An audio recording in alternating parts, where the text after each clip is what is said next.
welcome to Regional Transport Committee meeting. So there's no public gallery because of COVID restrictions, and the meeting will be recorded and be available on the ECAN website. We have a quorum, so I'm pleased to get the meeting open, and I'll start that with mihi whakatau and then a karakia. A tihe mori ora, nau mai, haere mai, ina mana ina reo. Ki te riri ngā mihi nui, ko no kororo o tēnei hui, waihau he kai, mai tima e naro, he hapua mō te mahora. So just a welcome, and hopefully what we're to speak about is food for the mind. So that's the mihi. And the karakia is mana hao te ora o te rangi o te papa, mana hao te ora o te o ngā wai o ngā hao, tuia te ona mata, tuia te anamata, he oranga mō ngā iwi, mō ngā uri, whakaheke, te akina te te akina a waitaha, haumi e, hui e, tai. And so that pretty much is about weaving together the past and the future for the people of Canterbury. So welcome.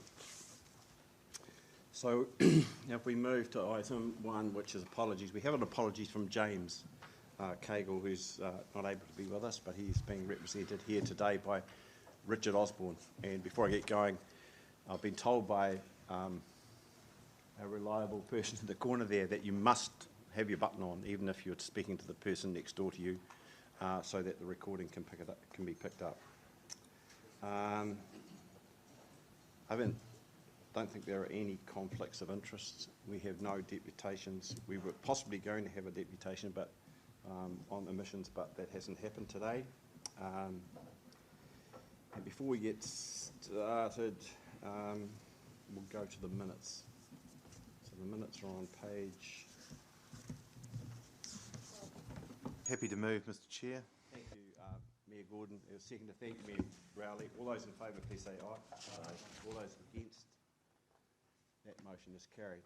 And matters arising from the minutes. So I have one matter arising from the minutes, the appointment of James Cagle to this committee.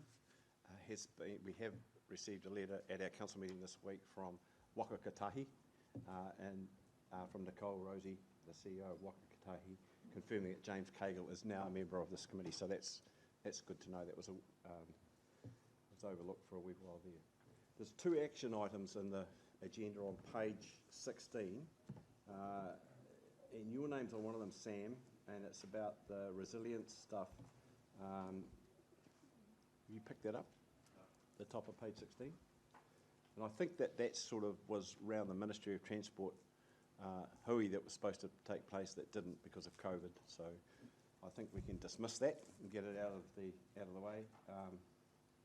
And the joint Canterbury Regional Transport and Mayoral Forum is about a letter to the Minister of Transport regarding resilience of the region and funding for resilience. And I think we've written that letter and we've had a reply, Sam. Yeah, so probably on both of those, bringing them together. I mean, the meeting we had with Nicole Rosie, she talked about resilience. So I don't think it's something we just want to drop. We need to think about how we continue to advocate for increased resilience within the system. And I felt like Nicole Rosie heard us, but reflected back that she'd heard, and we went, to my mind, I left there feeling like we're not getting anything more than what's there. It was a nice relationship meeting, and that was about it. And then the second piece you've raised, Peter, is really around a letter that came back kind of saying the same thing from the Minister. Like, oh yeah, I hear that you're not getting enough money, and yeah, well, too bad. That's the way that it is. So I think there needs to be a sort of an escalation of that, and maybe that's us going to requesting something else face to face with the Minister to talk things through, and maybe it is a growing relationship, but I think it's got to be more than that. There needs to be, I guess, the annoyance that I'm feeling. The rest of us feel, and maybe I'm reading that wrong, but needs to be represented, and maybe there's a group of us that go. COVID's a bit of an issue at the moment, but I think there does need to be a connection either back into the Minister or the Ministry of Transport, or both preferably. Nicole Rosie is doing, she's one of our partners working Waka Kotahi, co-funding a lot of things we're trying to get done. The Ministry of Transport's making decisions and the Minister's making those decisions above that space, and a representation maybe from yourself, and I'm happy to go as the chair of the mayoral forum, but equally I feel like we've continued, this is just another one of those things where we've continued to talk about how we get face-to-face with ministers. COVID happens, we don't get to Wellington, and is this a time to think about how we do that and try and instigate something that's a bit more intentional and pressured around wanting to see meaningful change and understanding how Canterbury's situation starts to look a bit different. We haven't got a space on the agenda to talk about the meeting with Nicole, have we? No, we haven't, Luke. And I see you're sitting in the key rail seat. We thought you were going to be here about 5, so I haven't met you, so if you'd like to introduce yourself to us, it would be great. Hi, I'm Dave Jackways, Business Manager for the South Island Operations Team for Keyrail.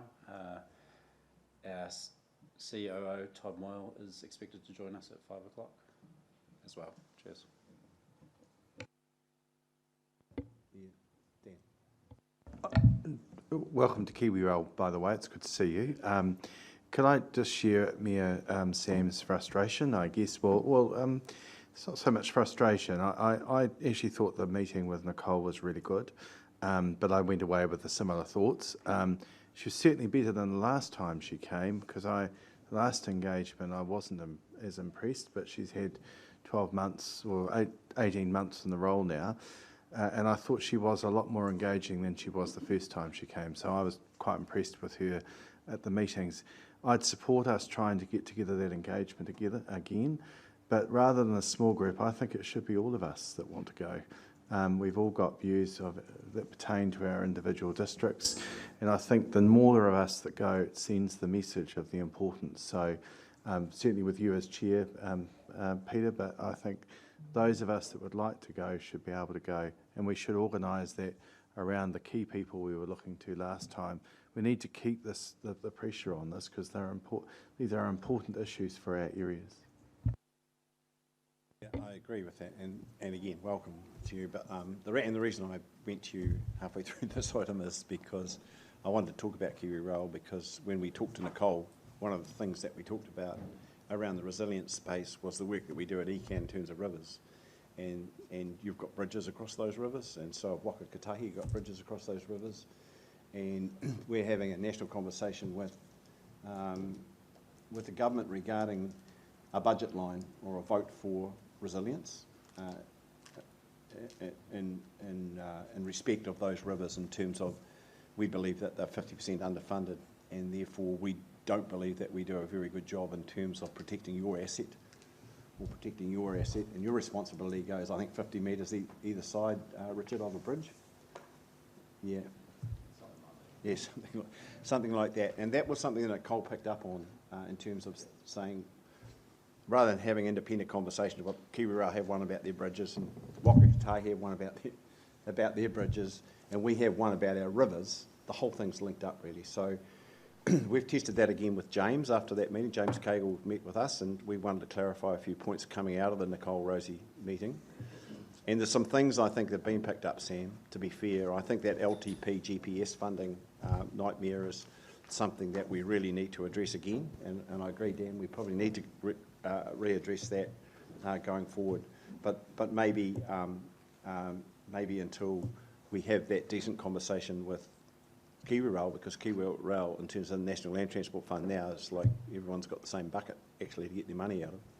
So we need to be looking to get bang for our buck. But maybe we should talk about that when Todd comes. So I agree, but I think that I agree with you. But I don't know if the Minister or Waka Kotahi are ready for us to, until we bring something to the table a bit more solid.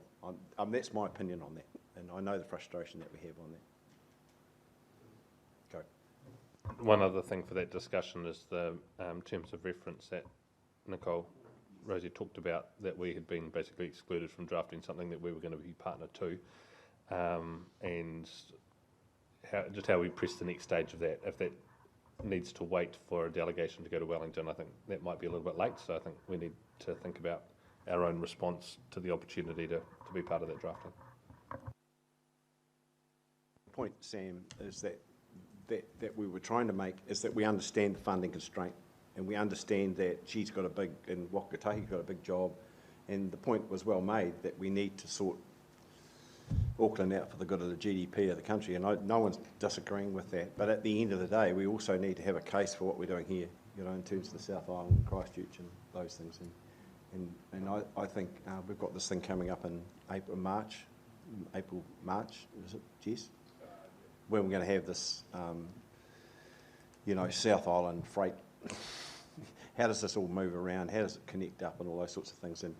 And possibly in the new year, then we should do that. We should go and see her and see him and possibly give him an invite down to that, because we hope to get all the main players there in terms of regions. It's going to get as big as Texas if we keep going. He keeps saying, look, we should have a conference. I don't know if we want a conference, but anyway. Luke's having to organise it, and he's shaking his head, so I don't think it's going to happen. Has anybody got anything else on that in terms of the Nicole Rosie meeting? No. Okay.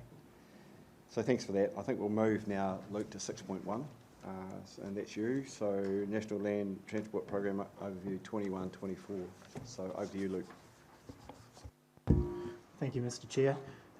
So the purpose of this paper is to provide an overview of the National Land Transport Program funding for the 2021 to 24 period.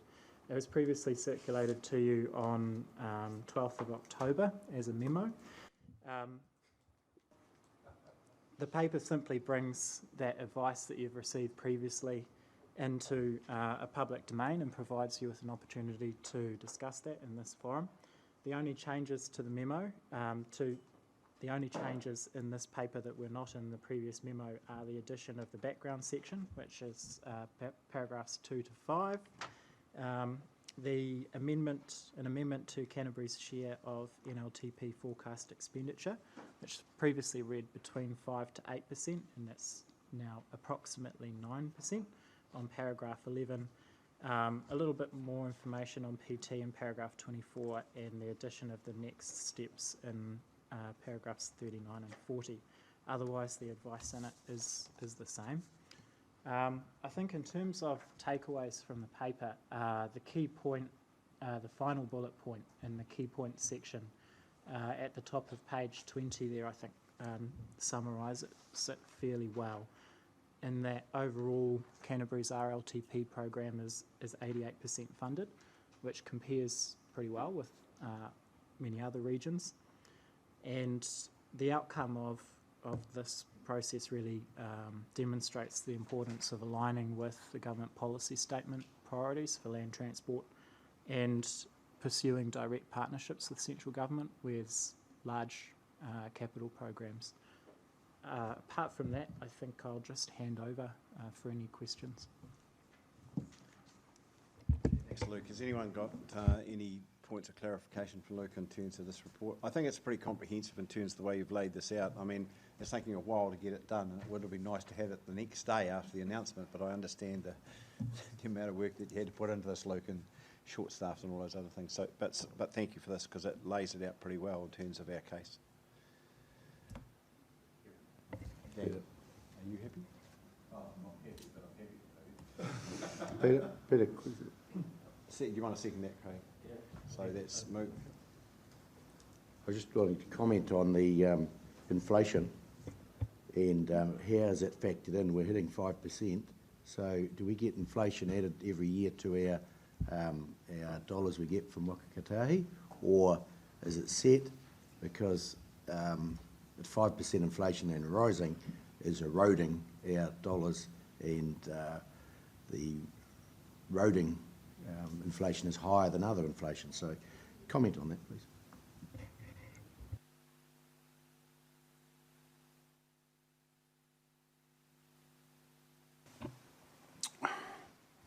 I'd have to check on exactly what it is, but we're very much aware that escalation is a problem across the program for all capital projects, as well as maintenance of the transport network across the country. But in terms of the pot of money that we have, that is the pot of money. There is no more unless the Crown chooses to make another intervention, which when you read the paper and you'd all be aware of the things that are happening around the country in terms of shovel ready and NZ up. That is how the Crown is choosing to fund a lot of its transport projects these days. So it's not from the National Land Transport Fund, it's from direct Crown funding, different criteria used by the Crown in terms of how they want projects prioritised, but administered by NZTA under our sort of framework. So in terms of the overall inflation issue, I don't know if I have an answer for that off the cuff.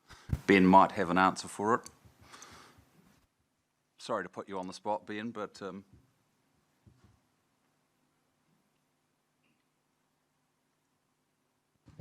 I guess what out there is that we're working with your council officers to understand the implications of inflation on your maintenance program going forwards. Is it right to speak to the motion, Mr Chair? Can we speak to the motion? Is that okay? Yeah, so I was going to put the motion and then we were going to speak to the motion. So can we put the motion? Yep. I was moved by you and seconded by Craig. Put the motion. And then we speak, Craig. Normally you speak before you put it. Normally. Might be different at ECAN. And you are the chair, sir. Whatever you rule is right, Mr Chair. Do you want to speak to it then? Yes, if that's right.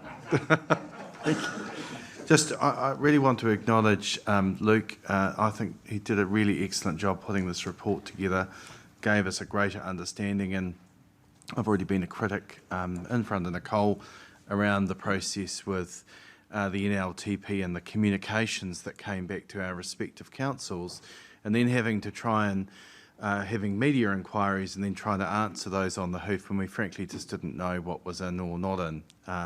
And it was a good 2 to 3 weeks before we gained a picture. So Luke, you did a really good job of summarising this. I know that that was a view that James shared too when we raised it with him, because we were trying to find out what was in and what wasn't in. If I compare the processes with the regional land transport, I think we did a really excellent job. I think as a team, it was a really good collaborative exercise. The document was well put together, but there's just a gap there with the NLTP, and I appreciate that there's the GPS and other issues there. Nicole explained that the other day, but if there's something that we could do to influence and help with that process to get a better understanding for us all, that would be great going forward, because now we've all got gaps in our LTPs. For our district, it's about 0.3% that we'll need to sort of factor in next year. 1 million short in our maintenance works, and then significant in our low cost, low risk. Half of that, getting half of that program, and we'd already gone through and rationalised that, was pretty tough. And not seeing projects like our cycleways in particular funded, really disappointed about. Don't need to mention the woody and safety improvements, because that's a matter that I do bang on about often, but there are things that the NZTA have committed to, and I do expect to see some change in that, and I've raised that strongly with the NZTA. So we got some good things in the project too, so I don't want to say it was all bad, and I appreciate that the process and the difficulty around funding, but there does need to be some improvements in that process to make it easier for all of us to understand, and making sure that when you're in councils like our own, that we can clearly explain those circumstances to our ratepayers, and having that alignment with our budgeting processes, so we're clear and don't go out with big holes in our budgets later on. So really good job, Luke. Thanks for the work you and the team have done in putting this report together. Is anybody else that want to discuss anything else? So can I just clarify how I chair, if that's okay? Because I thought that you had moved that and that Craig had seconded it. And once we had that, we were going to have a discussion and then we would go to the vote. So that's how I do that. Now, if I'm wrong, let's discuss that when I'm finished. Huh? Good. Perfect. Thank you very much. So is there any more discussion on this matter? So it's been moved by Mayor Gordon and it's been seconded by Mayor Rowley. All those in favour, please say aye. Aye. All those against? That's carried. And so we move to 6.2, and that's again you, Luke.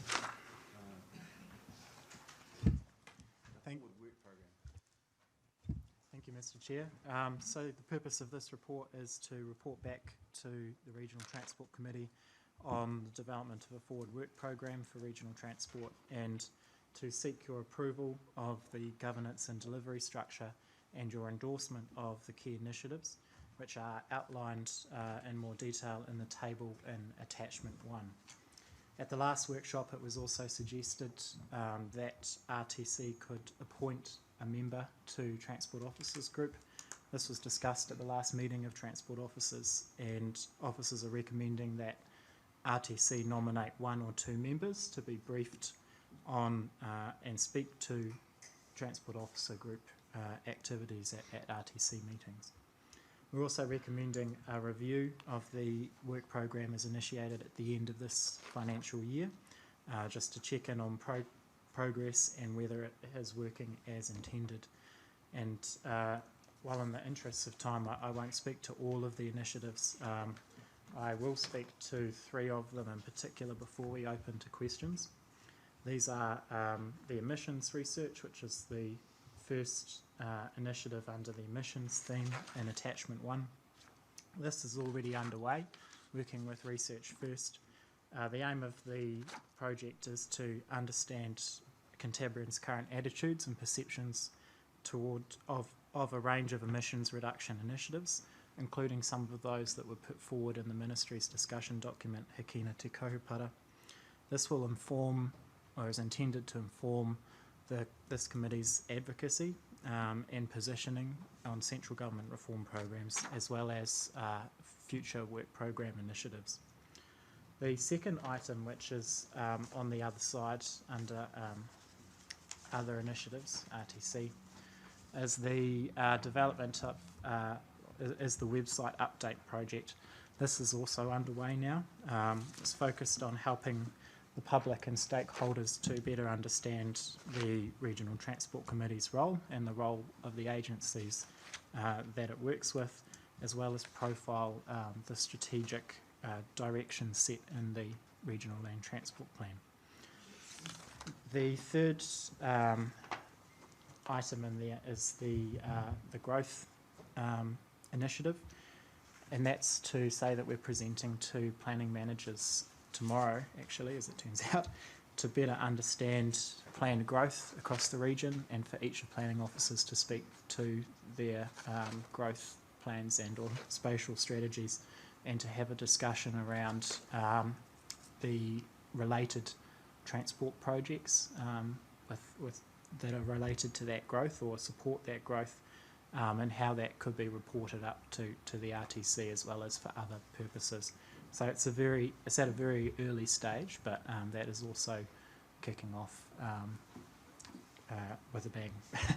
As mentioned previously, this is an ambitious program, and Mayor Sam has talked to that. So I think it's fair to say we won't be able to progress all initiatives all at once. We also expect that the initiatives will change over time as it progresses, and so our intent is to continue to update you and to seek your direction on these initiatives as we move forward. Thank you.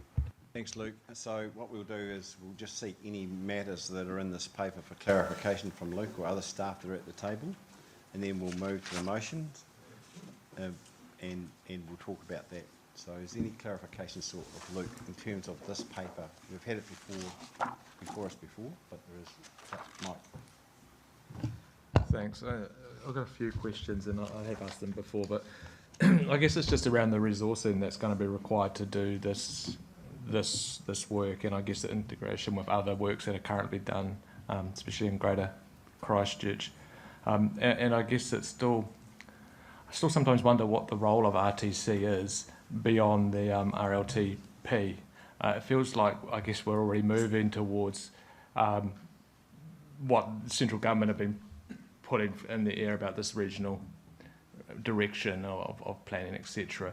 I'm just wondering if we're actually ahead of the game, and there's going to be some big changes anyhow in terms of their directives, and we're doing work that's just not going to be required.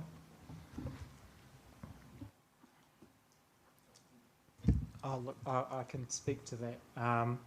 in terms of resource, the resources is outlined in the last part of the paper. In terms of there's 150,000 of goods and services budget, and there is a little bit more than one FTE to progress it. In terms of the integration with other work programs, and particularly the work of the Greater Christchurch group, the growth work is really focused on understanding how much growth is happening. It's focused on those areas outside of the Greater Christchurch Partnership area, and about collating that information in a way that gives the RTC oversight. And early in the paper, we mentioned the role of the RTC. The statutory role of the RTC is in the development of the Regional Land Transport Plan, but also of governance and oversight over the activities contained in it and monitoring of implementation. That's its statutory role. I guess you can say there's an informal role in terms of collaborating, influencing and facilitating outcomes, but that all happens with partners. So recognise it needs to be progressed collaboratively. Jesse? Just add to that as well. Councillor Davidson, you know, obviously we're working on the Greater Christchurch Spatial Plan work at the moment, and transport's a significant input into that. Talking about mass rapid transit, how that links in with the broader regional context is really important, and that's where central government will be releasing further direction around regional spatial plans next year. We've just been talking about resilience, we've been talking about freight, and we've been talking about the movement of our people and goods around the region and around the South Island. And I think that underlines the importance of having this committee, is to actually provide that regional voice and also to provide that connection into the South Island context as well.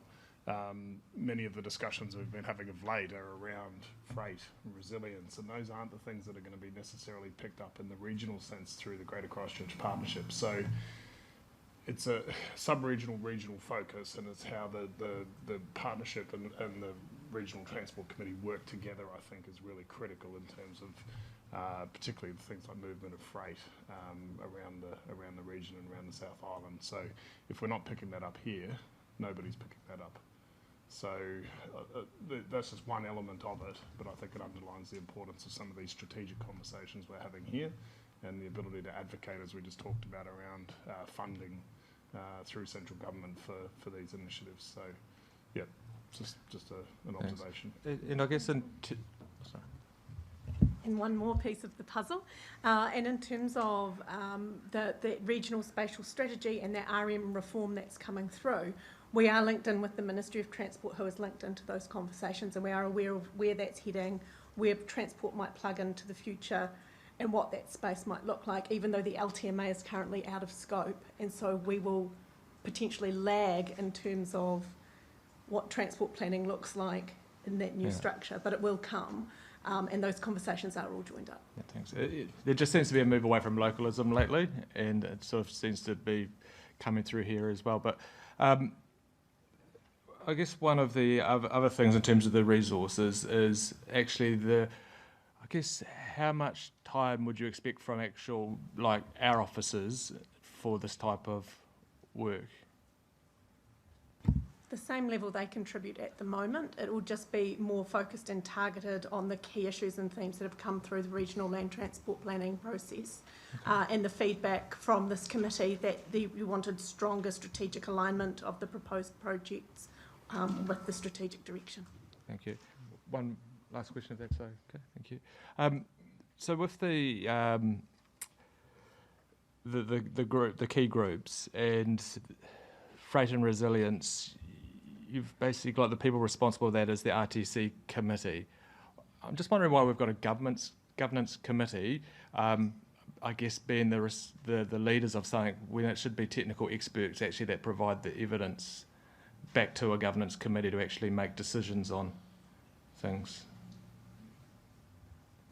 This was more about where, in terms of those themes and outcomes, and thinking about the sub-regional, regional or South Island spaces, where it would sit. Would it be at a regional level? Would it be a South Island-wide kind of conversation, or would it be a Greater Christchurch and just leave them to it? So what we've proposed is based on the feedback in the workshop that we did previously and the feedback that you wanted to retain it at the regional level, that it would sit as a regional-wide conversation. But we do acknowledge that we have to work collaboratively with other regional councils and transport officers across the South Island, and that our Canterbury transport officers have to be across this, and they are interested in across this as well. It's being discussed at transport officers. Okay, no more clarification sort of this paper, so you guys are free to go, and we'll, in terms of the way we'll do this, we'll put these motions, we'll get a mover and a seconder, then we'll have a discussion about this motion, because I think there's some stuff that you've brought up there, Mike, we need to dig into in terms about the relevance of this committee. Is that a challenge to us, or is that just a, we need to talk about that. So the recommendations are on page 29. They run 1 through 4. And do I need to read those out, or are we happy that someone would move those?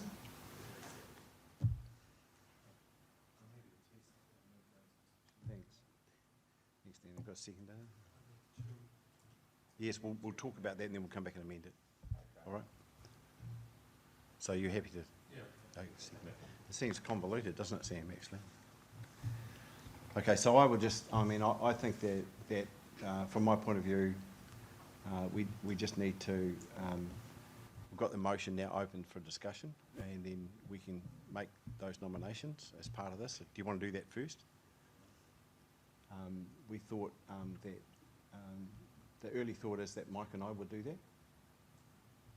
Okay, is everyone happy with that? That would, motion 3, that we would work with the Transport Officers Group in terms of that, I guess, that governance conversation.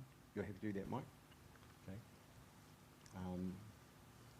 So could someone, we need to make an amendment to motion 3 that says that the 2 members of that committee that will join that committee will be Peter Scott and Mike Davidson, to attend the briefings on the activities of the Transport Officers Group and speak to at the future regional transport committee meetings. Someone like to move that? Thanks, Sam. Second it. Right, all those in favour? Can I say something? Yep. I just think that's a good decision. So yeah. So everyone's in favour of that. So yeah, I think it is too. So everyone's in favour of that. So that's now the substantive motion that we're talking to now. So I think before we actually go and vote on these motions, I'd like just to respond to Mike actually in terms of what he said, in terms of clarification from these guys down here in terms of RTC. And I think that if you asked that question 5 years ago, I think that you were probably right in terms of what is the relevance, and especially when I joined here, took me 18 months to understand what the hell we were doing actually. But then I think in this term, being challenged by Mayor Broughton and others in terms of what we need to be doing here and what we need to be thinking about, and just the changing GPS and the way things are, and our South Island centric view, I guess, in terms of where we are, in terms of how we need to move forward, and bringing people together to have those discussions. And just to background that, so the discussion we're going to have in February is with, we're going to have a discussion about ports, about the relevance of all the ports across the South Island. Where are the port? Where do the ports need to be, so that the rail network, including the road network, can service those? Because if we get a 3 waters done to our ports, what's that going to look like? Those decisions will be in someone else's hands. And the other thing that we think we need to understand is the fact that we've got a few port owners two port owners in the room with us. In terms of your future investment, in terms of what does that mean, I think we're due for a conversation around that before it gets done to us.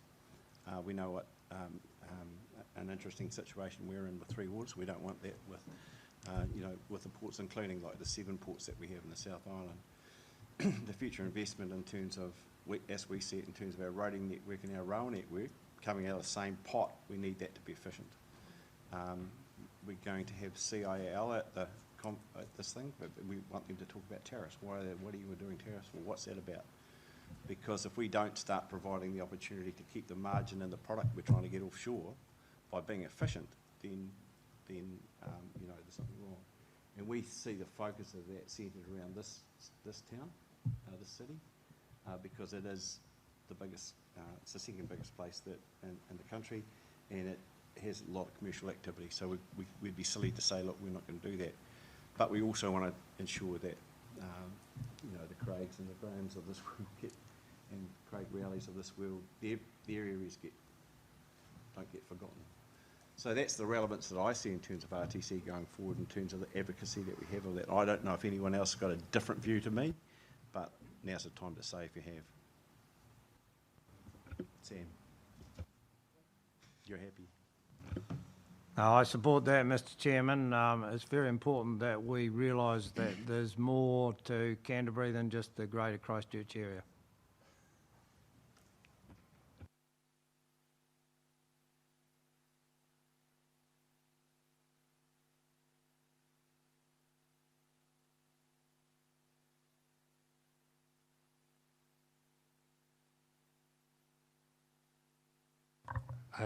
Because I don't disagree with some things that Mike has raised, but I think that we've gone through a massive change in the last 2 years to get to where we are, and just allowing some of this to settle. We've got some new staff on board and a new partner with James and Wakakotahi, and when they get a Kiwi Rail in the room, it feels like there's been a lot of change, and so allowing that to settle and figuring out where we are then going to land for what the next. There'll need to be more improvement and refinement around where we're at, but I'm comfortable that we've made enough refinement. We now need to see where that sits for the next 12, 18 months, and then we can look at it again, and that'll be post-election, and then maybe some of us that look a bit different around the table at that point too, so if we're here at all. So that's, I just think you've said well where we're at.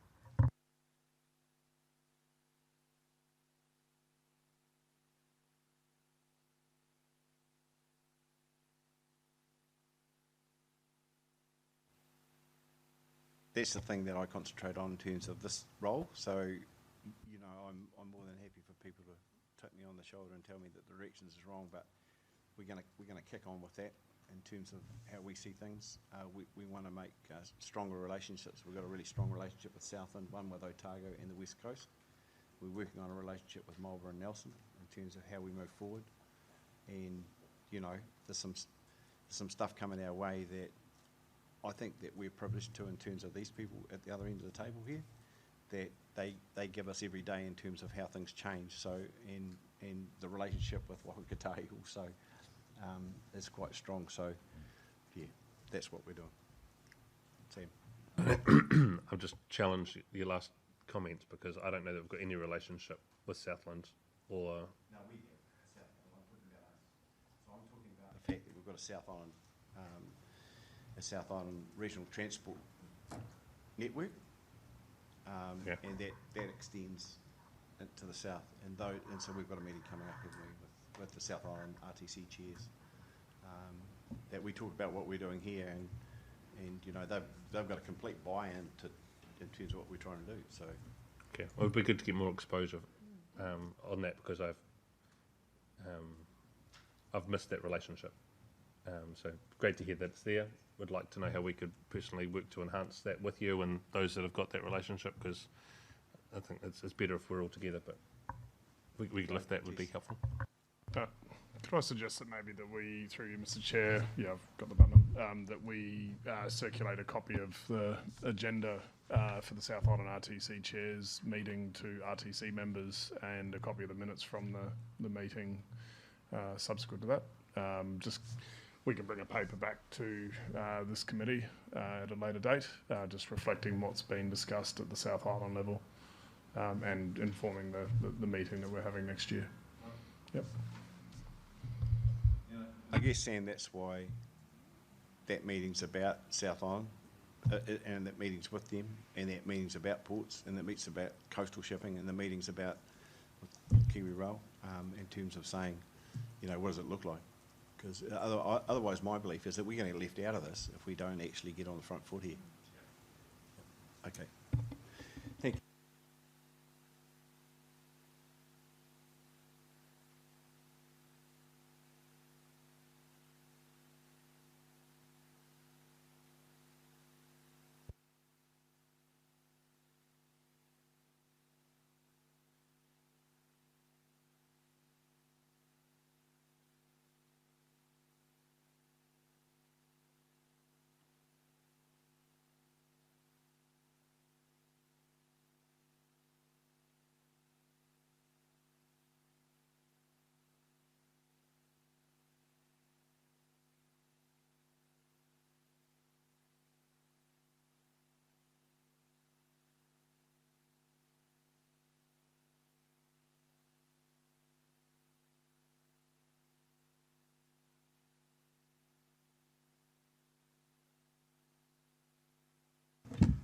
Great.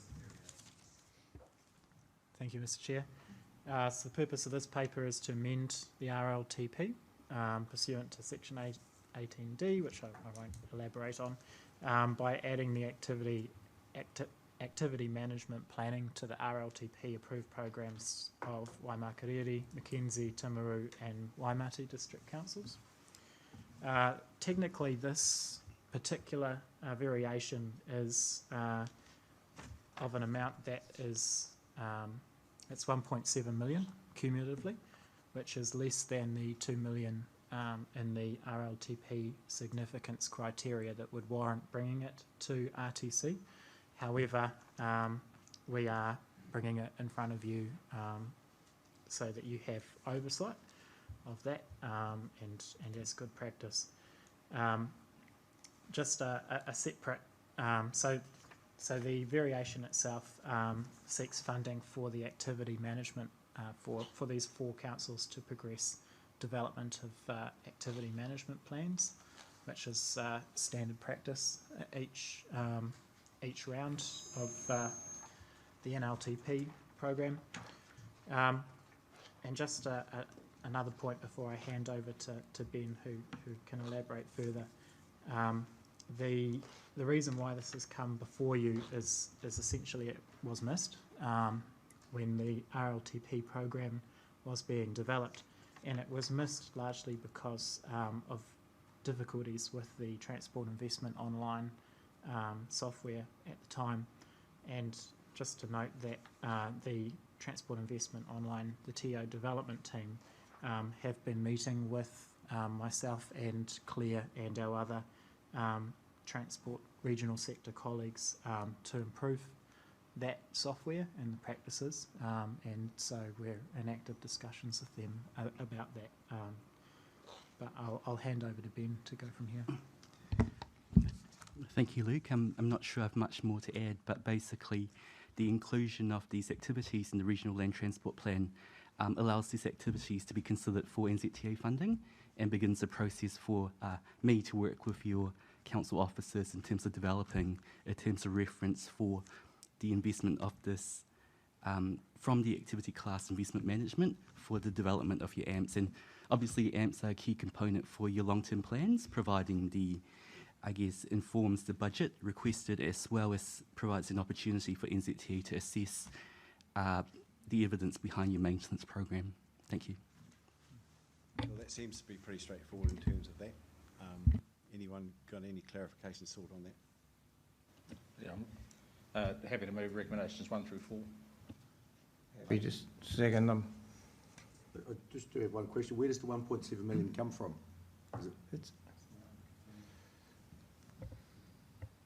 It comes from a separate activity class to what funds local road improvements or your projects. It's called investment management. And so it's a separate bucket, and on that basis, it's not, it's specifically focused on the development of activity management plans as well as regional land transport plans. Supplementary, does anything else miss out because of this? Because the bucket's obviously only so big. Correct. I think the point needs to be made that the inclusion in the RLTP does not guarantee funding from NZTA, so that will be the next step.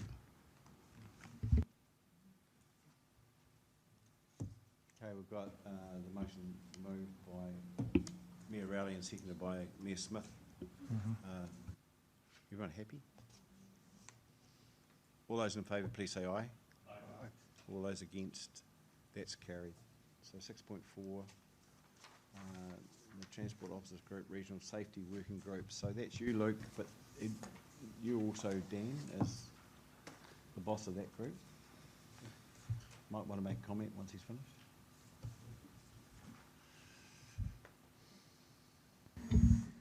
Yeah, I was going to pick this up because Luke had his name next to so much stuff. I said to him before, I'll pick this one up.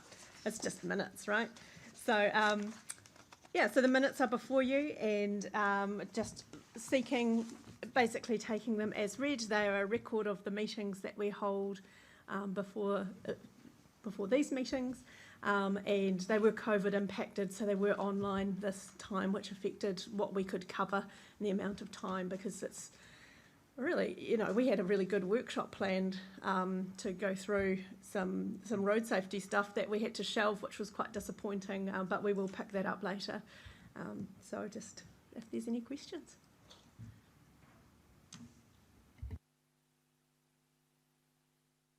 Been very well articulated. The minutes speakers, as they've been put, would take you through our work program that we've been going through. I have to say this, since we varied the meeting processes, I think we workshopped it, they're becoming more action focused, and we're getting a lot more out of it, is my observation, and that seems to be the feedback we've got from transport members that are coming along and taking part. And I'd just like to acknowledge both Claire and Luke for their work and that. An excellent page 52, you'll see there's an image there of the Scream, I think it's called, from memory. Andrew supplied that, but it probably just indicates all the reform processes that are going on at the moment. I thought it was a very apt image, so it was great that it was shared, because it just sort of gave us all a moment to enjoy a particular image that summarised what we're going through. But it's been a really good year, and I just thank the staff for their work and progressing where we've got to. We would have liked to have had the workshop, and it was well planned, but it'll be run next year. So we've got that. I think that this committee is working really well, and that's my observation, and it's a pleasure to chair it.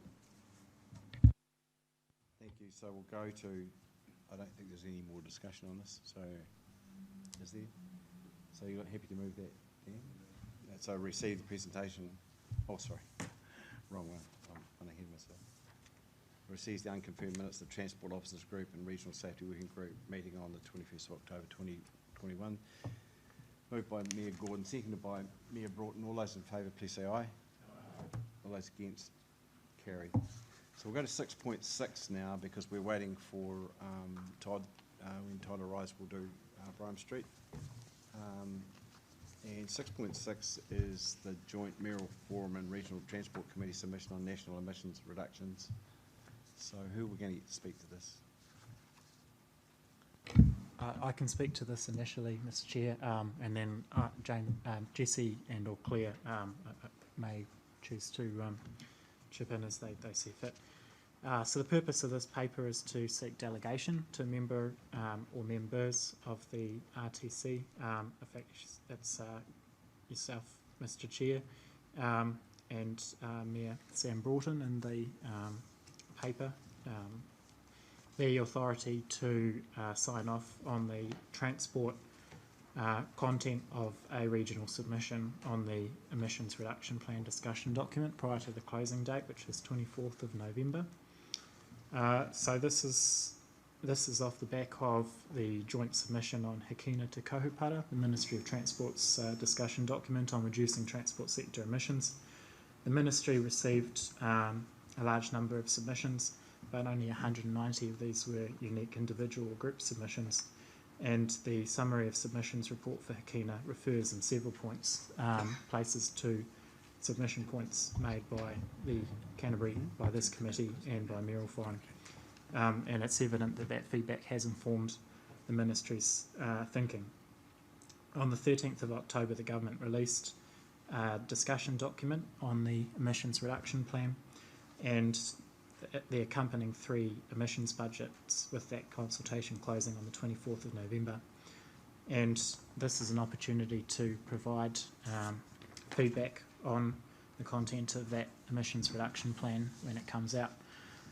The discussion document focuses on the first budget period from 2022 to 25, and initially on the proposed targets and actions for transport, energy and industry. So it's got quite a focus on transport and energy, but it also includes waste, forestry and agriculture sector targets. The attention to transport and energy in the discussion documents indicates that these sectors are being seen as areas for early wins, if you like. And the transport section of that discussion document heavily reflects the earlier work undertaken through Hakina. So essentially, I won't elaborate further on the advice contained in the paper.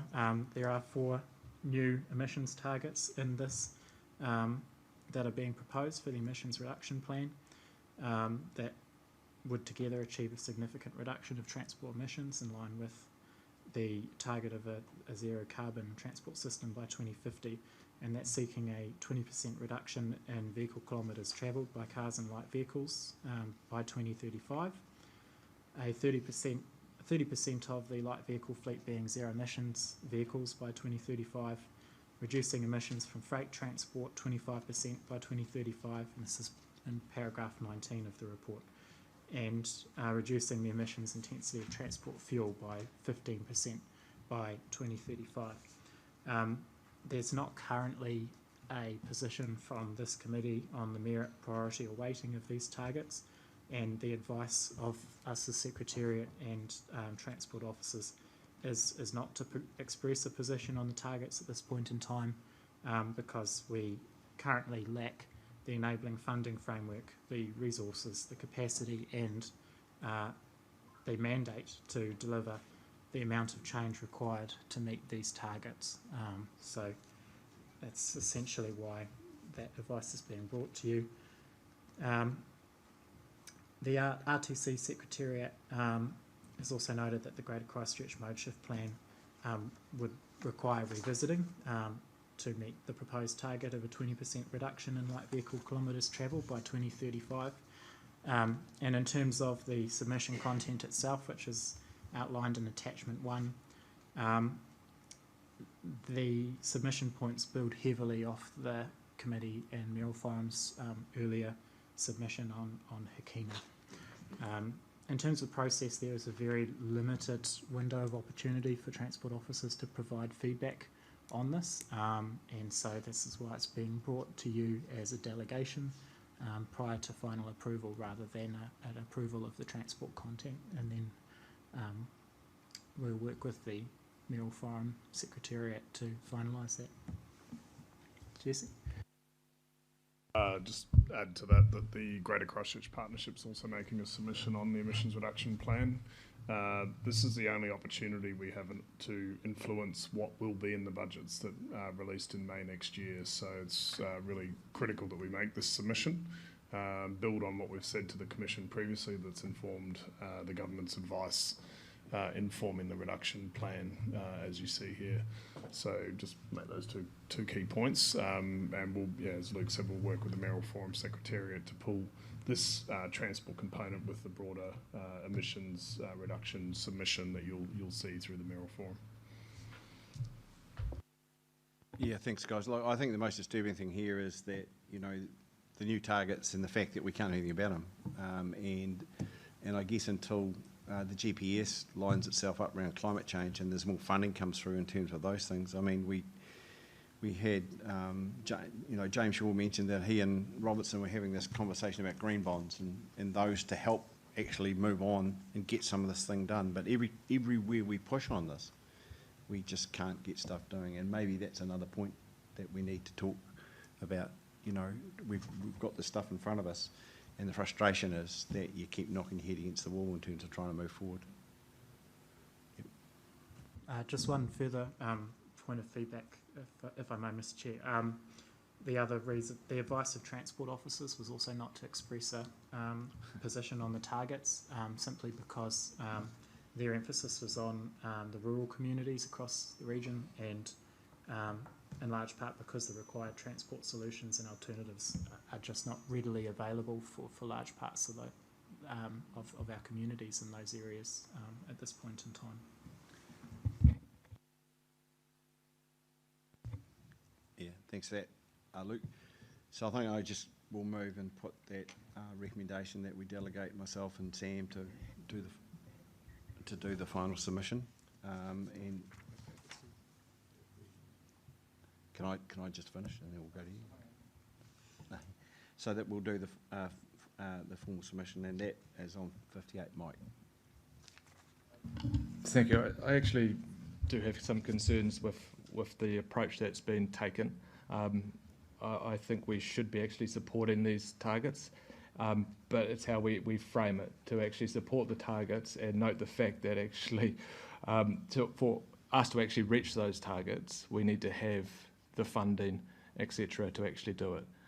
Because I think they're the right things to do in terms of actually for climate change, to reduce the emissions. So I don't know why we wouldn't support the targets, but it's acknowledging the fact that actually to get to those targets, we need to have the proper partnership with central government to actually reach there. So I can't support this as it currently stands, especially around statements 2 and 3. I think it's framed incorrectly. I think we need to realise that actually this is regional, and actually Greater Christchurch, the urban areas, are going to do the heavy lifting when it comes to emissions reduction. And we need to actually start, I guess, put that in there, that actually if we focus it on a regional basis, there's the opportunity to reduce the emissions across the region if we look at what can be done in the urban areas, instead of just saying we can't do it because of the issue in the rural sector. I think when we look at emissions reduction across the board, the urban areas won't be able to do much in the agricultural space, but the rural areas can really take the heavy load there. I think we're missing an opportunity to actually try and push this to the government in a positive way. There's a few other minor things in the submission currently, but they're not substantive, they're just minor tweaks, but they're the 2 sticking points. Yeah, can I just back up then and put the motion, and then we'll take you guys out of this discussion, and then we can have that discussion, because we've still got some work to do on this that both Sam and I can do. So I've got to move it. So moved by Neil. No, I want to put the submission, and then we can talk about it. And I've talked about that earlier on in the meeting, and we keep getting interrupted because we're seeking clarification from these people here. The discussion on the motion's ours, not theirs. You happy with that? I've just said I can't support a motion, but you want to put it without actually having a debate on it first. Well, I'd like to put it, and then you can have your opinion. Sorry, what is your definition of put? Well, just to put the motion before the committee and see if I've got a mover and a seconder. Okay, that's not what put means. So can I put the recommendation before the committee that's on page 58 and seek a mover of that? For discussion is what you're saying. Yeah, yes. That's right. So I said that earlier in the meeting. Thank you, Sam. No, you can't actually, because your name's in it. So thank you, Murray. Thank you, Murray. We've got a seconder, please. Okay, thank you, Dan. Now, Mike. Yeah, Neil can go. No, I've got 8 questions. You may not be able to answer it now, but one of the 4 targets is to reduce vehicle kilometres travelled by cars and light vehicles by 20% by 2035. How is that measured?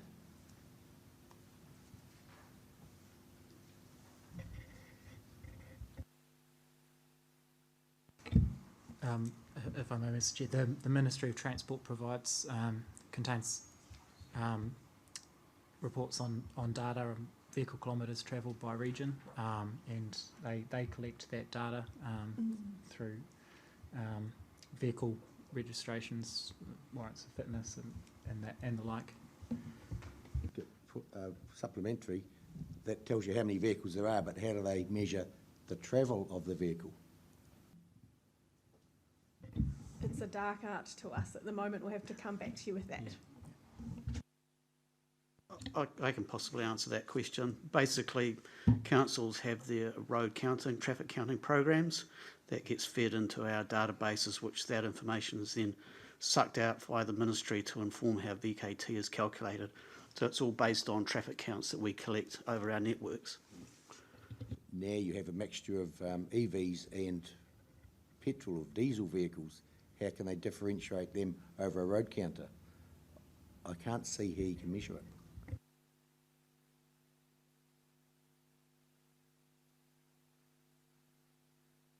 What the policy documents are signalling is a systemic change to transport, and pulling every transport lever as hard and as far as possible, transforming how we travel. So I think that it will be irrespective of whether it's electric or internal combustion engine, that one of the threads is to avoid travel.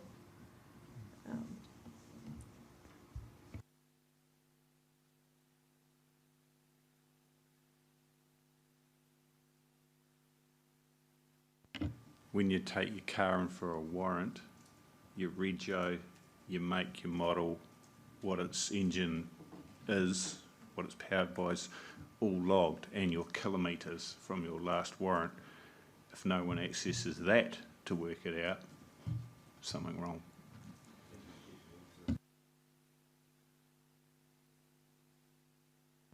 Yeah, I support Mike's view actually around the need to support a direction that sets some targets, even while it's grey on how we might get there.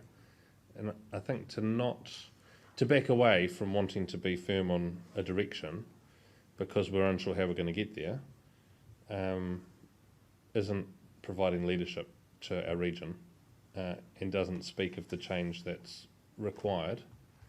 And I think we should be probably a bit bolder than that. So, except that probably in the early years, there's a lot more scope immediately for change to happen within Christchurch City, because changes to a lot of agricultural vehicles, there's no option to go and just buy things and change things differently. There's not the public transport options. There's not quick ways to get people out of single-use vehicles in the same way that the city is able to do that really quickly. So I get that it's a regional submission, and transport officers are going to bring their district's view to this, and there's no easy answer for how each district is going to be able to manage this.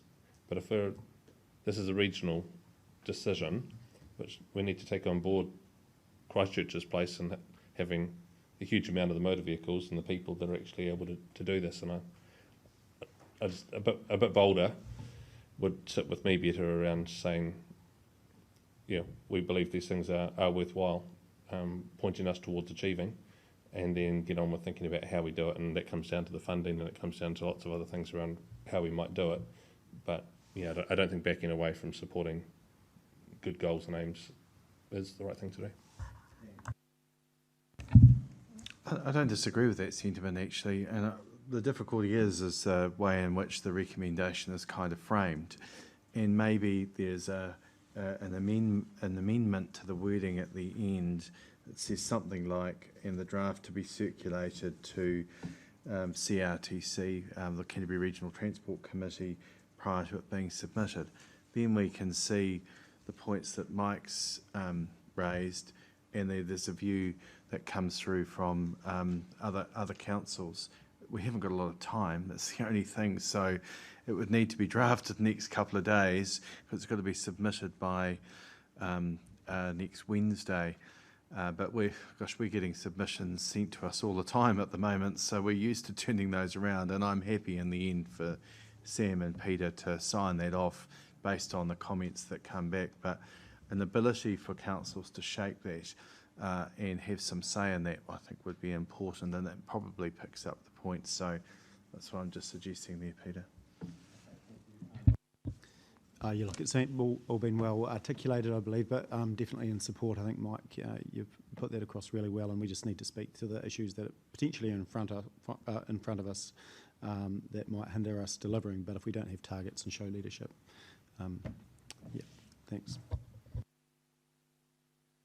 Is anybody else? Yeah, Jesse.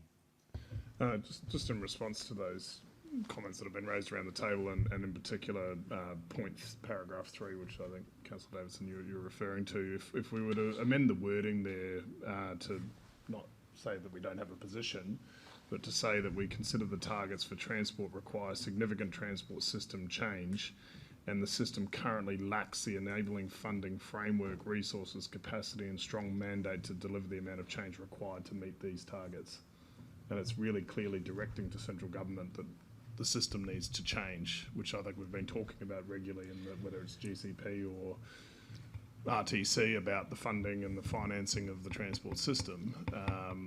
And yeah, just the resources and capacity to deliver against this is really challenging. So I think if you're happy with that amended sort of wording, we could work with the committee, circulate some amended wording and any other key points that you might choose to raise out of this, and get agreement via email if that works. I'm happy with that, but the resolution does give us the opportunity for Sam and I to sign off on that. Mike, if you're happy that we do that, that reflects what we've heard, are you happy with that? Oh, sorry, Marie. Oh, no, look, I was just going to say, I think if we don't measure, you can't monitor. So, you know, I think that comes back to the targets. But I really want to make certain that we don't lose sight of our rural aspect to this. And I think if we do lose sight of that, we're doing we will have detrimental effects to, you know, the people that contribute to the transport network more rurally than city-based. Thank you, Mike. Thank you, and look, I agree with your point, and that's why I think we need to really clearly state that actually this is a regional submission, and the fact that actually it'll be basically Greater Christchurch and some of the other smaller urban areas that are going to be doing the heavy lifting for the region when we look at reducing emissions. My preference would be more along the lines of actually we support the transport targets, and in order to ensure we meet the targets, we welcome in, so they can go from there. But I've got some wording because there's a couple other really small minor things that I'll flick around, and obviously you still can have a look at it. It doesn't make any real substantive changes, but yeah. But I agree that it's going to be very hard for the rural areas to drop 20%. And that's why we had to look at Greater Christchurch and see what can be done, especially in Christchurch City, to do those reductions in those areas. Okay, so if everyone's happy that that's the way we'll handle this, and before we sign it out, Sam, we'll email it round in terms. Yeah. So is everyone happy with that? So why don't we just amend the wording as suggested, Mr. Chair, if the member's happy with that? Amend the report. Amend the wording, the recommendations. To which we've just put at the end of it. And the draft to be circulated to CRTC for feedback prior to it being submitted. It's just capturing what we've agreed to do here. If the mover's happy with that, then we could, by agreement with your agreement, just put that. So can we then do it in this order? Then can we move this, which we've already done, and then make an amendment to it? We've already moved it, so we've got a mover and a seconder for that. You don't have to do that. With the agreement of the mover and the seconder, you can adjust that wording. Okay. If you're happy with that, but it's tidier than trying to amend it as long as the mover's happy with that. So we just need to check that we've got the right wording there. Are you happy? And just at the end where it says being closing date of 24th of November, just add something like, and the draft to be circulated to CRTC for feedback prior to it being submitted. So you're happy with that, and you seconded it, so you must be happy with it. So that is now the substantive motion. All those in favour of that motion, please say aye. All those against? That's carried. So thank you for that. Thank you for your patience, Todd. And welcome to RTC. It's not usually like this, I tell you. We're usually a lot more. We've had a big day. No, welcome. It's really great to see you here, and we're quite surprised, and we it's a bit serendipitous after we met with Nicole Rosie that you turned up within hours. It was like Kiwi Rail are coming to RTC, so I'm not too sure if we've joined the dots up correctly or not, but it is good to see you in the room, and I think that we've tried to see if we could get Kiwi Rail at the room, and we don't want we just want the information that we talk about, I guess, to share with Kiwi Rail more than anything. But now we've got the same bucket of money that we talk about, then maybe we're going to have more in common in the future. But anyway, I'll hand over to you, Todd, and you can introduce yourself and yeah. Well, good. Kia ora koutou, and thanks for the opportunity to come along. So, for those who don't know me, I'm the Deputy CEO for Kiwi Rail Christchurch base. So I normally fly out on a Monday morning and home on a Friday night, but COVID's given me a bit more time in Christchurch than I'd normally have. Up until the 20th of December, so you only get me as Kiwi Rail for another month and a half, and I'm off to Ngāi Tahu next, so making a few changes there. So there'll be others filling the seat moving forward. But yeah, I know there's I've been quite deeply involved in transport around Christchurch at various points over the last sort of 12 years, I guess it is. So from the earthquake and other bits and pieces, and happy to take any questions on Kiwi Rail and what we're doing here. Maybe I'll just give a brief update on some of the things. So we've just signed off to buy 57 new locomotives, which will completely replace the South Island locomotive fleet. Not cheap, they're about 7 million a pop, so it's a pretty significant investment for the South Island. Euro 5 diesel, we won't electrify because it's too expensive at this point, and I can't see our network being electrified in the South Island in any time in the future. We are looking at alternative fuel sources, but look, hydrogen, which is the one that gets bandied around a lot, we're not even close to anything that's got enough horsepower or substance to deliver the outcomes that are required. So those 57 locos will service all the South Island. Christchurch is a pretty key central hub for us. Every train generally passes through Christchurch at some point in its journey, whether it's coal from the coast or we're delivering product north-south, or all the other various bits and pieces we're doing, servicing Fonterra and the other organisations around here. We're building a new big maintenance hub out at Waltham at the moment. So it's a better part of 100 million going into a facility out there which will maintain all the rolling stock fleet for the South Island, and then a similar sort of investment also down at Hillside and Dunedin for fabrication and other purposes of moving into the future. So the South Island has a pretty key role to play for rail moving forward.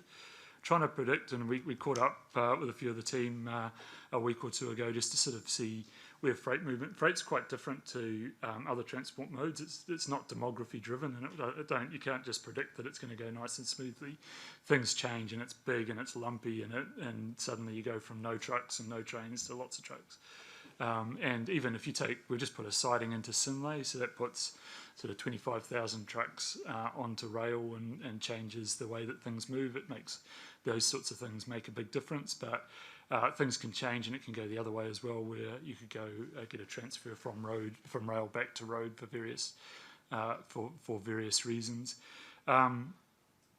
We're not seeing the South Island demography and consumption doesn't grow much. So if you look for rail in New Zealand, the upper North Island, it just goes nuts all around. We're doing 100 trains a week up to the port of Tauranga now. Virtually all New Zealand's imports come into Auckland and Tauranga and then get distributed throughout New Zealand from there. So there's very few imports that actually come into Littleton or Chalmers. A lot, if they are, they're being coastal shipped down. Bulk of them will come into Auckland or Tauranga, and then we're moving those. So 100 trains with 107 containers on each of those trains. There's a large volume that's being moved. We're having a few issues on the Cook Strait at the moment, so we've got 3 ferries that ply that. One which has had some pretty catastrophic failure on it. We just chartered a new ship out of the UK that's making her way down at the moment. It'll be in action by about the 15th of December, but it's meant that supply chains into the South Island have been really challenged for the better part of the last 6 weeks, and made it. And so what you're seeing is big slugs of movement of freight as opposed to a smooth supply chain. We can't fit another container into our site out at Middleton at the moment. It's absolutely chocker, but we're slowly working our way through that. First question people normally ask me is, are we going to be continuing to move coal? And I think we will be for a wee while yet. So export coal just hit $400 a tonne, which I've never seen it at those levels. So for coking coal, the heady days of solid energy, it hit 325 to 350. It's just hit $400 a tonne. So there's a real demand for coking coal internationally. It will be very much dependent on what happens in terms of climate change initiatives and other sorts of things, and our ability to extract it. I think the future is in biomass, and you'll see, so you're already hearing Fonterra talk biomass now in terms of moving from Darfield and Clandyboy and Edendale through to, which is wood chip, by a different word. So one of my previous guys is in the forestry industry.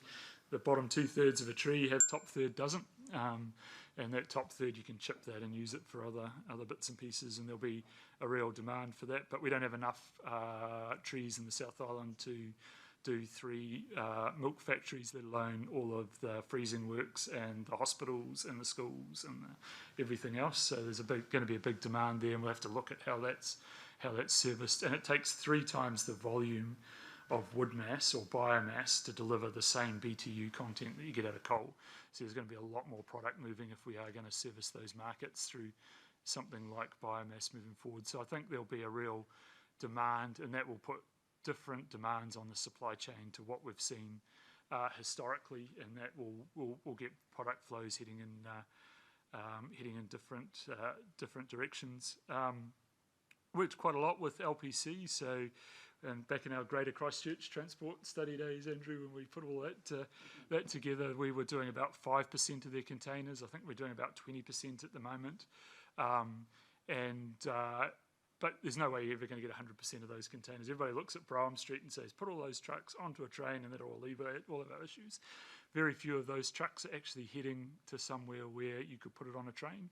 They're going to be coming from suppliers and other manufacturing facilities and other bits and pieces, and you'll never get them off that truck and onto a train. So there's some real challenges there. I think of the volume at LPC, we could probably double what we're doing, but that would probably be where you would say that would be the maximum you'd ever get onto rail. So you'll never get 100% of it, just because of where they're heading and what they're delivering out of it. There'll be the primary industries that we're dealing with in the South Island are the primary industries. So it is milk and meat to a large extent, and we do a lot of that. We're moving a lot around the South Island. We just put our 3rd domestic train on. So pre-Kaikoura, we used to do 4 trains, Auckland to Christchurch, a day, which was moving all the commodity products, even some of the FMCG type stuff. We've been, since Kaikoura, doing 2 trains a day. We're about to go back up to 3, but we've just got a few challenges with the Cook Strait. And we can quickly see that with our new investment in ferries that was announced about a year ago. We will get more volume being moved via rail into and around the South Island as a result of that. So I think there's some really exciting, the ferries that we're purchasing, again, they're not cheap. They're 250 mil a pop, and they are both rail enabled, so we'll be able to take a full 40 wagon consist on a ferry, which will mean that at Auckland to Christchurch we're sort of working 40 wagon consists, and so we'll be able to do right the way through with that one mode. Seeing massive growth up in the upper South Island around Blenheim, and that's just going nuts. And we've put quite a bit of investment into Spring Creek and that sort of area, and dealing to those volumes. And you might have recently seen with the Ashburton District Council, we put an investment in down there to put a new siding in, working with some of the local companies down there, and that hopefully the plan is to get about 20,000 TEU off the road and onto rail. From Ashburton up to Christchurch, and through to LPC. So a really good initiative I think that it's a good example of, I think, what we can do. So we've put a couple of million, 2 or 3 million in, the council's put some money in, central government's put some money in, and we've been able to deliver a siding and or we will be able to, we haven't got there just yet, a siding and a CT site, which enables us to drive modal shift, which I think is quite positive. Will we do passenger rail down here? That's not a decision for us, but we'll be involved if need be.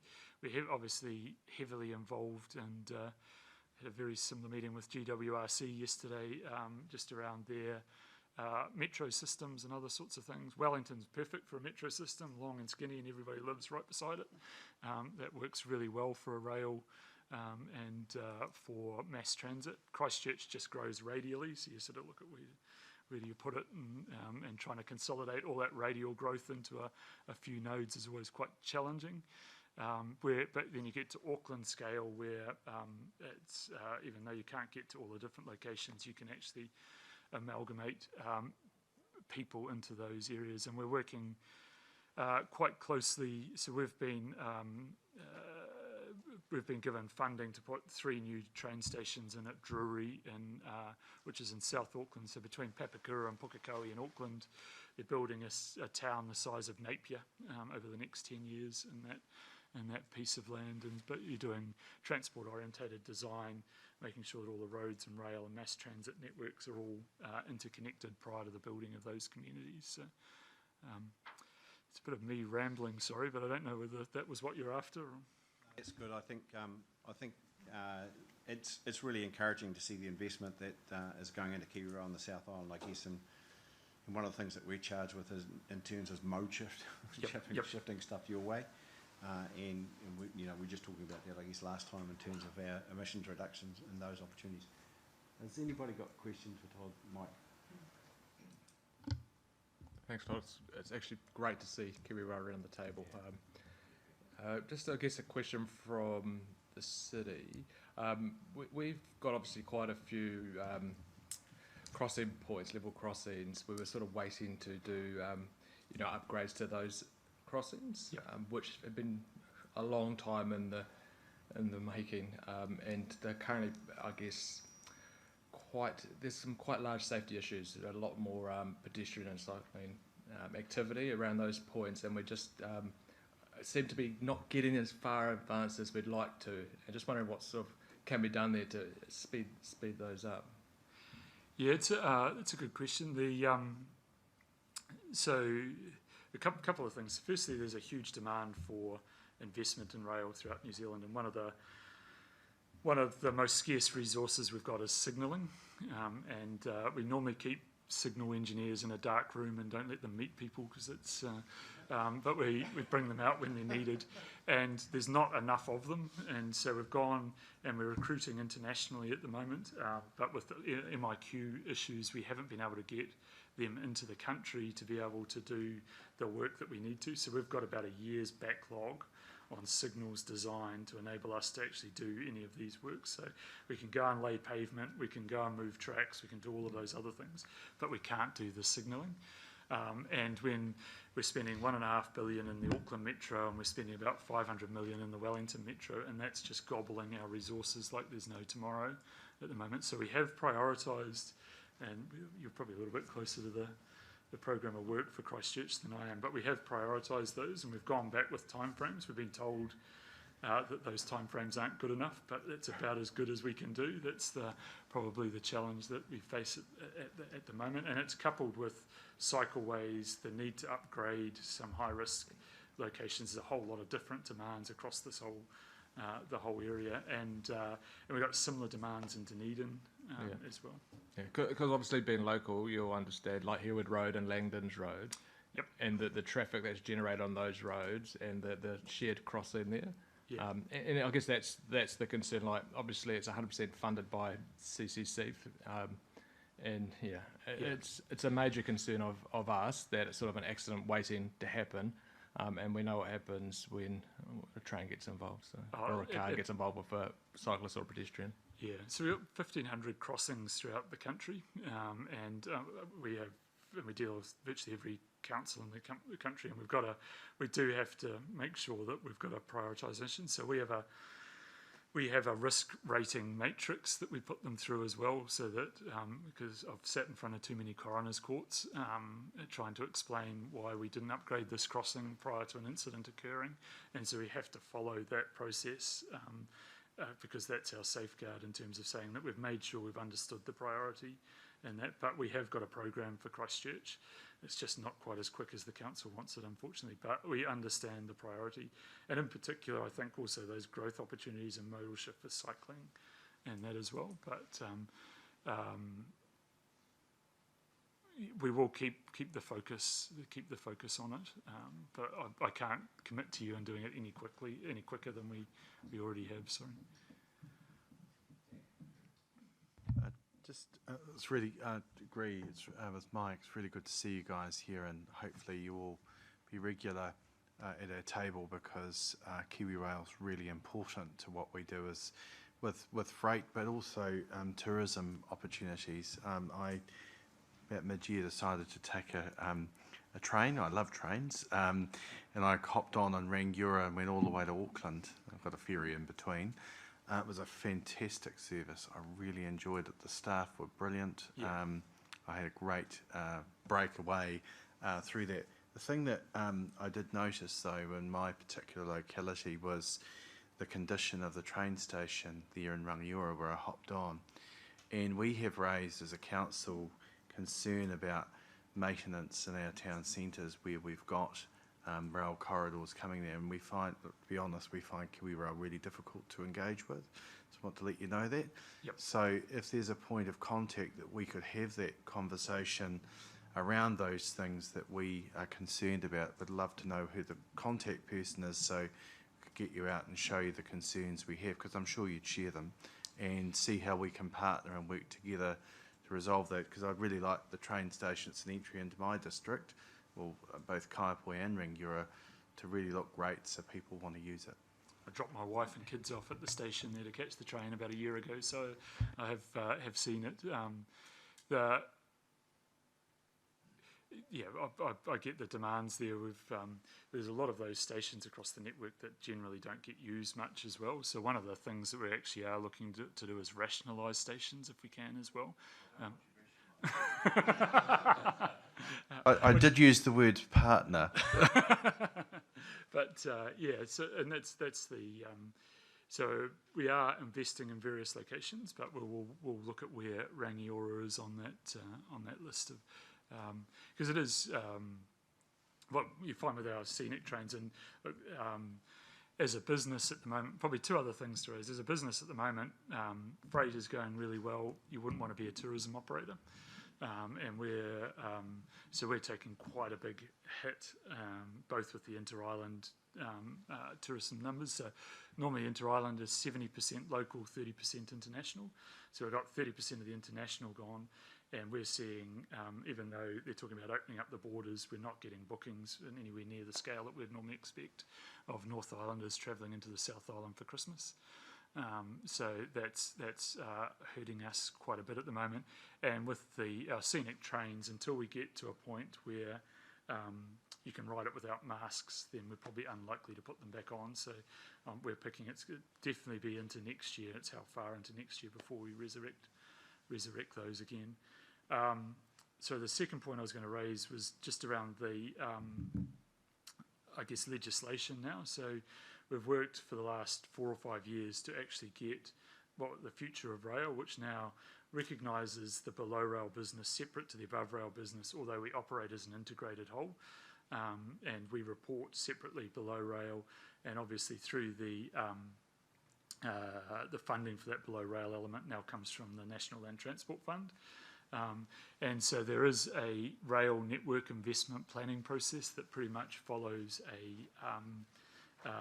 the RLTP process, so you can follow that process if there's specific initiatives and other things that councils and areas are wanting to get considered as part of that investment process for their areas. So I think that's a really good step forward that we haven't had the ability to do before.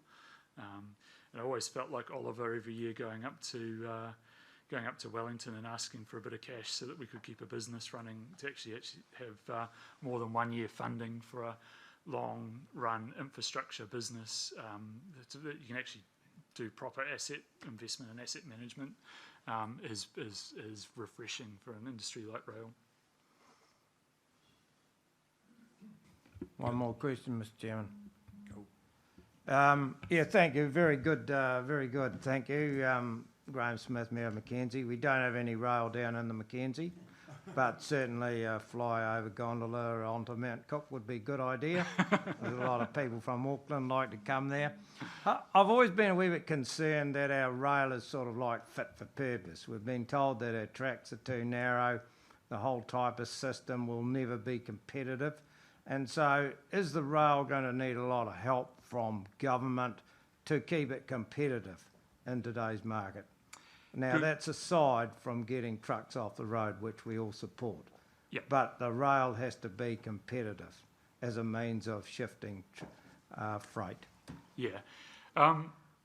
So I think the network, we manage the network into decline. Like any good asset management strategy, you can just sweat it for as long as you and so we managed it into decline.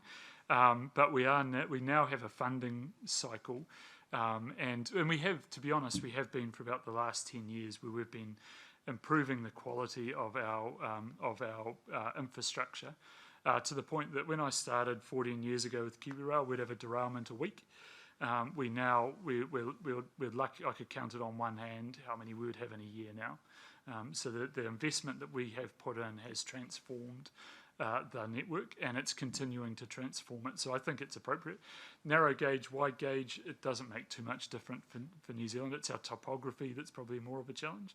I could take 2,500 tonne from here to Oamaru, but then I've got to go over a hill to get into Dunedin, which challenges us. We're doing 2,200 tonne now up to Picton, but we've got to put extra tonne horsepower on to get over the Dashwoods and stuff. So New Zealand's topography is quite challenging in that sense. With the new way that it's funded, above rail needs to stack up commercially. It has to be able to wash its face and deliver the outcomes that New Zealand needs. And you'll hear from some of our customers, they do get a little bit agitated with us, and we get into some reasonably robust negotiations around where it should be. But they should do. I think we provide an incredibly good service, and we deliver good outcomes. And I don't want a situation where customers lobby government to try and get subsidies for the movement of their goods when it's still cheaper than the next best alternative, and it's just their way of improving their margins as opposed to paying true rates for what they should do. So we're having some pretty strong, robust discussions, and I think that you'll see within the next 10 years a much greater role that rail plays in the transport of goods and people in New Zealand. Todd, absolutely thrilled to see you here at the table. Good to see you again. Last. Look, I think there's going to be a bit of a feeling out period where some of our aspirations we're going to throw at you over the next probably couple of meetings that you guys attend. But what I see happening is once you guys amalgamate as part of the RTC sort of team, those aspirations will be a part of business as usual. So, Mike, I know there's some crossing issues and things like that, but I don't think we'll need to express it as fervently moving into the future as what we are. And Dan, I'm glad you called a ferry, because KiwiRail did try to get a locomotive from Picton to Wellington without a ferry a couple of months ago, and it turned into a submarine pretty quick. Too early. Hey Todd, thank you. We've obviously got to move on with our business, but I would like to wish you good with Ngāi Tahu. Thank you. And probably our paths will cross again, no doubt. Yeah, in terms of that piece of work that you're going to undertake. And thank you, David, also for being here. And it'll be interesting to see our next opportunity to talk to KiwiRail representatives around this table. I think David will be our representative moving forward. So that's good. You'll get consistency, and there's other execs from the South Island who can probably drop in as well if there's specific items. Look, I think everyone in the room sees the railway as a strategic national asset for us in terms of some of the aspirations we have in terms of, reduction in carbon and those things going forward. So we look forward to that, actually. We understand the constraints you're under in terms of actually getting your rolling stock going and those sorts of things. Yeah. So we don't expect a heck of a lot early, but we do expect some in the future. So thank you for sharing that with us today. If that's all the questions, I might scoot off if that's all right. Yeah, that's fine. Awesome. Thank you for coming. Cheers. Thanks, everyone. Yeah. Yeah, good. Okay, so we've got two more things to do. So we'll move to 6.5, which is the Brime Street project. And Luke. Richard. So Richard, we're in your hands now. Thank you, Mr. Chair. And look, apologies to those members of the committee who've heard this before, especially those who sit on the Greater Christchurch Partnership. So, and I am aware that we're a little bit short of time, so I might just run through some of the early slides reasonably quickly and get to the substantial part of the conversation, if that's okay, Mr. Chair. But just quickly, it's part of the NZ Up, New Zealand Upgrade Program, that the Crown has asked for us to upgrade Brime Street. And there's three things in there that they want us to achieve: improving safety, transport choice, and more reliable freight route to the port. And we've looked at the wider area. We haven't looked at Brime Street in isolation because obviously, it's a key east-west route, but it's also seen as a barrier from north to south. So we want to make sure that whatever we do to Brime Street, it doesn't provide a barrier from north to south such as it does at the moment. And just to speak to Todd's point there, a significant number of the heavies that you find on Brime Street are not going to the port. So, about 80% of them are actually intra-city trips. So the ability of rail to pick those up is limited.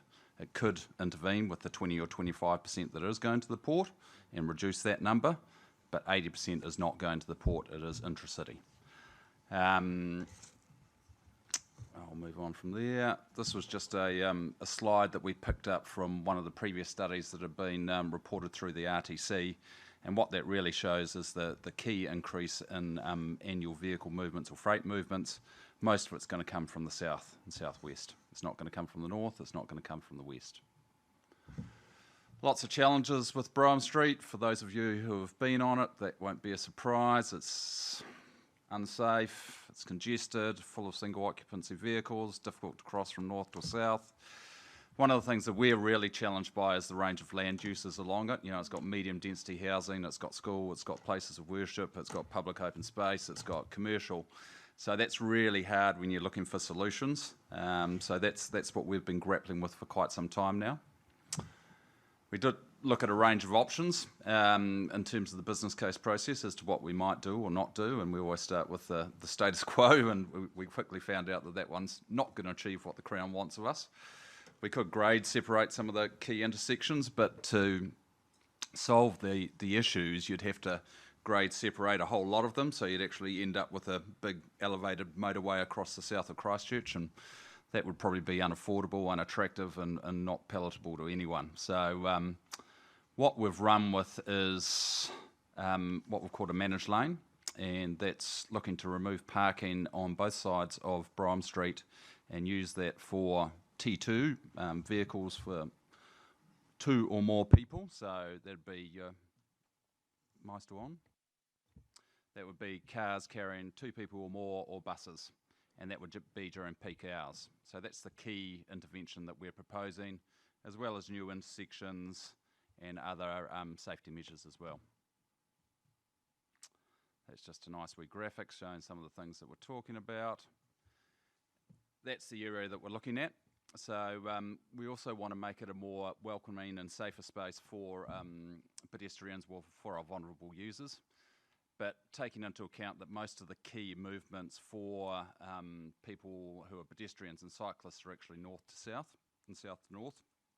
But what we're going to do is have a shared path along the southern side of Brime Street, probably 3 metres wide, so all the way along. At the moment, as you come off the Barrington interchange, there's an at-grade crossing at Collins Simeon. It's not particularly safe. We want to grade separate that, and that's probably the other key intervention that we're looking to make. We did look at going underground, but the depth of groundwater is really shallow, and there's a truckload of services under there, so it got pretty expensive. And we actually think that an overbridge is a really good option. So that's one of the things that we're putting out there to the community that, you know, we want feedback on. We haven't we haven't designed it or anything like that, and if that does go through the next stage, we'll look to involve the local school, iwi, other members of the community to help co-design that bridge there. But that is a real concern to us in terms of kids crossing there to get to the school and other users as well. So new signalised crossings, Montreal and down at Waltham. Improved facilities. So part of the problems with Brime Street is key east-west, west-east movement. Not particularly attractive to turn right across. A lot of right turns are not particularly safe. That's where we get a lot of our safety issues come up. So we're going to upgrade the majority of the intersections with right turn arrows. Speed, 60k at the moment. We have to go through a consultative process to reduce speed. So one of the questions we'll be asking people in the round of consultation, which is coming up, is what do you think about speed on Brime Street? And from a technical perspective, we think it should be 50 k's an hour, but we need to go through a formal process on that to reduce it from 60 to 50. So we'll be seeking feedback initially on that, and if that's something which has progressed, we'll go through a formal consultative process to reduce it down to 50. So that's the key intervention, apart from the grade separation at Collins Simeon, will be to convert the parking at peak times and manage that lane. So, and that will be used for T2s, so vehicles carrying 2 or more people, and buses. And just to show that we haven't looked at this in isolation, there's a whole lot of other projects that the business case is recommending, which we think need to happen for this to actually work, in inverted commas. And it's not all just infrastructure projects. Some of them are work streams as well. So there's safety upgrades on Morehouse Avenue, which are already funded via Council's long-term plan. There's upgrades to the Selman Street shops. Colombo Street is a key public transport priority route. We'll be upgrading the intersection at Colombo and Brime, but the council already has a project within its LTP to upgrade that intersection between Brime and Morehouse to make it a more welcoming and people-friendly place. So that's really key to make sure that the buses get across Brime Street in an effective and efficient manner. We're also recommending a couple of projects which are currently not in the LTPs, and that's a cycleway on Glasson Street and a bus lane on Selwyn Street. And one of the other things that we're also wanting to look at as part of this, and we'll put up to our board, is considering how the Christchurch Southern Motorway is managed into the future. Now, we don't have a strong view on that at the moment. We think it's something which is worthy of a further look. So we'll be seeking money from our board to do some investigations into that as part of this business case. So that's what the special vehicle lane would look like: 7 a.m. to 9 a.m. and 3 p.m. to 6 p.m. And you know, that comes with cons. We're very much aware of that. You know, people do use the parking out there. It's not as busy as some parts of town, but certainly there's a lot of people that rely on that, and I'm sure we'll get a lot of feedback if we want to remove parking there. And what it also does do as well is put traffic closer to people's homes. And, you know, there's issues associated with getting in and out of your, whatever it is, commercial residence, commercial property, school, residence. So it's not everything to do with the scheme is a good thing. There are pros and cons associated with it, and we're very much aware of that. One of the options we did look at was a managed lane at peak times and not removing parking. So you'd remove one of the general traffic lanes and keep the parking on both sides at 24/7. We don't support that, and there's a couple of reasons, or a number of reasons, why we don't support it. And that's on the right-hand side there, or my right. Most of the traffic restricted to one lane would result in significant queuing. what it does is actually reduce your freight reliability on Brime Street if you were to do that. We think it'll result in a lot of rat running through the local streets if you took out one of the general traffic lanes and put that as a T2 lane. It actually doesn't work from a carbon emissions perspective either. So that's not something that we're recommending up to our board. And as I said earlier, there's pros associated with what we are recommending, but there's definitely some cons there as well in terms of removal of parking and traffic being closer to adjacent land use during the AM and PM peak. There's also a whole lot of right turn arrows and accesses that we will look to limit to increase the efficiency of Brime Street. Again, those will not necessarily be popular things. And it's probably worth mentioning that as part of the Road to Zero and Safe Speed and Infrastructure program that NZTA is doing, a lot of the things that we do to improve safety or improve efficiency of a route do remove that kind of side friction. And that's kind of great for improving safety and improving efficiency of the route on which you're travelling, but it's frustrating for people in terms of their everyday connectivity. And it's one of the things that we found in my previous role at Christchurch City Council when we looked at the downstream effects from the Christchurch Northern Corridor on the St Albans area. The easiest way to reduce rat running is to kind of make local roads left in, left out. However, that's not particularly popular when people want to get from A to B the same way they've been doing for a number of years. So we're very much aware of the fact that what we're proposing will reduce people's connectivity. So that's one of the things that we'll need to weigh up in terms of the next stage of the process. In terms of carbon emissions, the main things we look at are embodied emissions, so what you built. And we're not actually building a lot here, apart from the grade separation pedestrian and cyclist bridge at Collins and Simeon. So while there are some embodied emissions as part of this, we're really using more of what we've got. So we're kind of sweating the asset, for want of a better description. And the other one is the enabled emissions, so change in emissions from transport use resulting from the work. And we've done a bit of work on this, and it's not perfect, but we've got three options, and we've kind of categorised it into AM, PM, peak. We've got three options. Your existing do nothing. You've got your one general lane and one managed lane, and which we don't recommend, and then you've got your two general lane and one managed lane.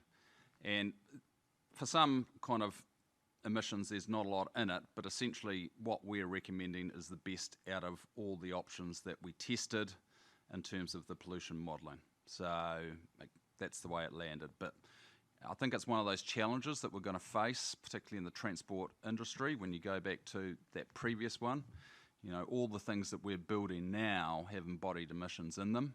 And if you're putting more capacity into the network in particular, you know, do you induce more vehicles, and does your VKT go up? And that's a challenge with, you know, the submission that we've just heard in terms of reducing VKTs by 20% by 2035.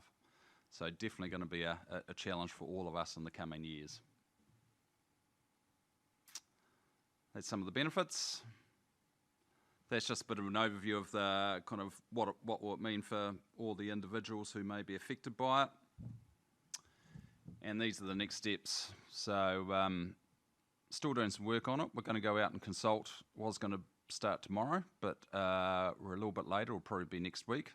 We will keep it open over the Christmas and January period. So submissions will close at the end of January. So it'll be 2.5 months. We still need to do a briefing to Selman District Council. So we're looking to schedule that sometime in December for a bit of a wider update on the New Zealand Upgrade Program. We're going to work with Matapopuri and Mahanui Kurataio in terms of the design of the overbridge at Collins and Simeon. And then if the business case gets endorsed by our board, we would move into what we call the pre-implementation phase, which is we do detailed design, consents, and all those sorts of things. Construction, all going well, construction would probably start in 2023 and finish a couple of years later. So sorry, that was a bit of a rushed fly through, Mr. Chair. Happy to take any questions. I think that's good. I think there's at least 3 or 4 people in the room that have heard this before, and I think it's not before time, but are there questions for Richard? Mike, have you got a question? I thought you had one. I think you're getting off pretty light, actually, Richard. First time for everything. Okay, well, can we then just remove that recommendation on page 7 that receives the presentation that Richard's just given us on Brime Street improvements, Global Mover? So thank you, Dan, and the second, thank you, Craig. All those in favour? All those against? Carried. Thank you, Richard. Thank you. And I guess there'll be more opportunities as this project goes to talk to you about this. Yeah, and look, there'll probably be some formal consultation that we need to do on some parts of it. We'll need consenting, and we definitely want to co-design the bridge, if indeed that does get approved, with the local community and make it a good entrance to that part of town. Cool, thank you. So we'll move to page 66. This is the last item. It's the quarterly monitoring report, and I think we'll take this report as read, Luke. And are there any questions of Luke regarding the regional land transport?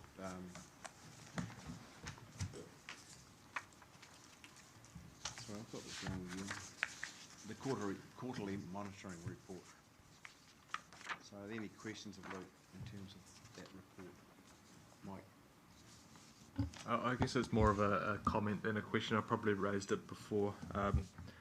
But I guess it's the measure for demand sustainability, sustainable measure in terms of monthly average travel time. Measuring travel time doesn't measure sustainability. So I'm not too sure whether that's just going to continue or whether we should actually look at doing a proper measure of how we can measure sustainability into.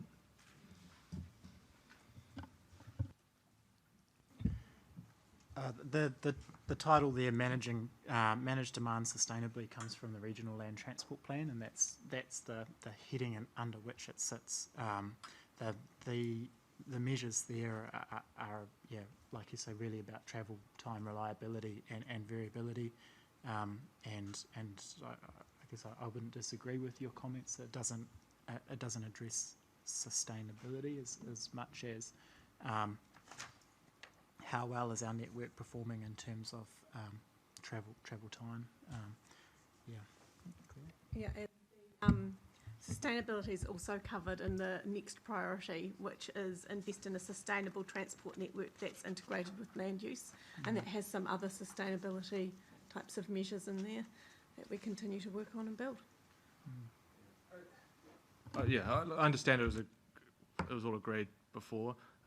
It's just one of the things I go, if you're going to measure demand sustainably, you're not going to do it by travel time. It's more,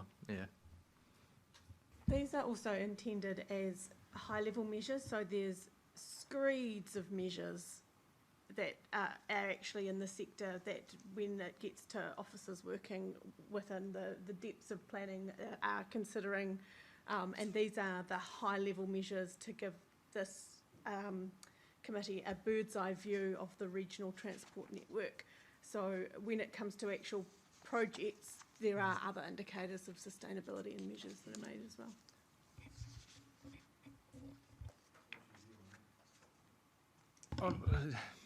The decision was made. If I'm lucky enough to get re-elected and get put back on this committee, I'll have another go at getting a better measure in place.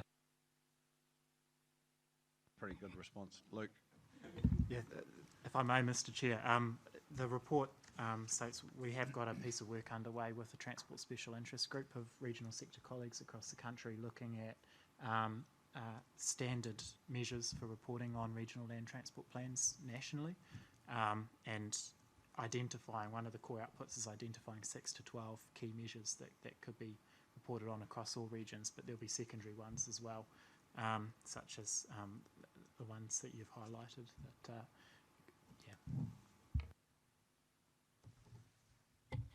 And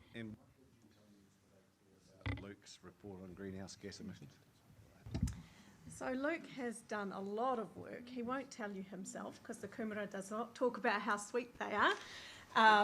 But He's actually gone to Stats New Zealand, who's got a massive data set around greenhouse gases that's factored in all kinds of aspects.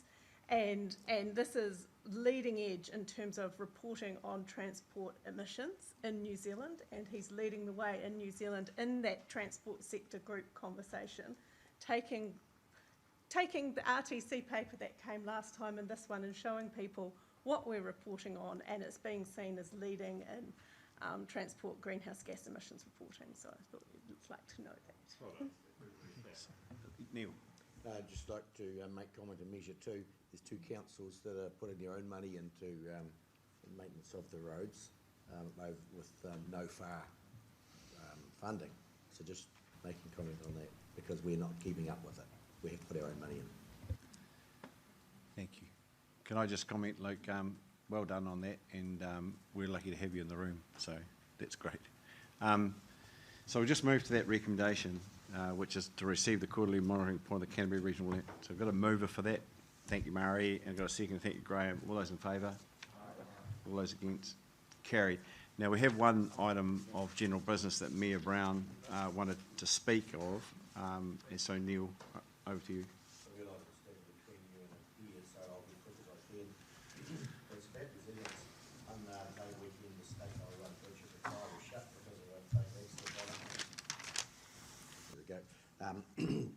The State Highway 1 bridge at Rakawa was shut because of a fatal accident in Labour weekend, and was shut for 3 to 4 hours. And it is what it is. There's an alternative route which goes up around the Rakawa Gorge. There's a one-lane bridge up there, and the traffic backs up for kilometres either side. And it's not the first time it's happened. This is about the third or fourth time it's happened. And every time it happens, NZTA give us the insurance that it won't happen again. They'll put some people up there to man it. The last time they said it would happen, they were going to fly people in a helicopter to do stop-goes on that one-lane bridge to keep traffic moving. They didn't do it again. So it's not the first time it's happened. We always get an assurance they're going to do it, but they don't do it. So someone needs to pick it up and do it when the one bridge is shut and the other's not. So we need that assurance. Yeah, that's me.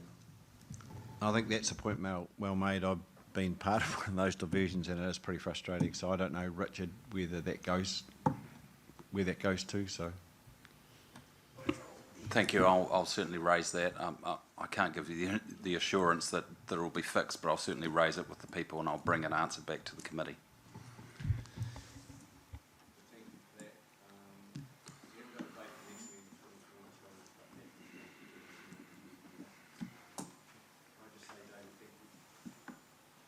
Just say, David, thank you for coming, and we're available to update you on anything you require, and possibly maybe that's something that we should do in terms of the next wee while, or just when it's suitable for you. So good, and be good to see you back. Hope we haven't scared you off at all. So that's great. So I will finish now with a karakia. Unuia, ki te uru tapanui o tāne, kia waitea, kia mama, tīnā kao, ti tīnana, ti wairua, i ti ara takata, koe rā e rongo whakatakaria ake, te runga kia tīnā, haumie, huie, tā. Kia ora, thank you.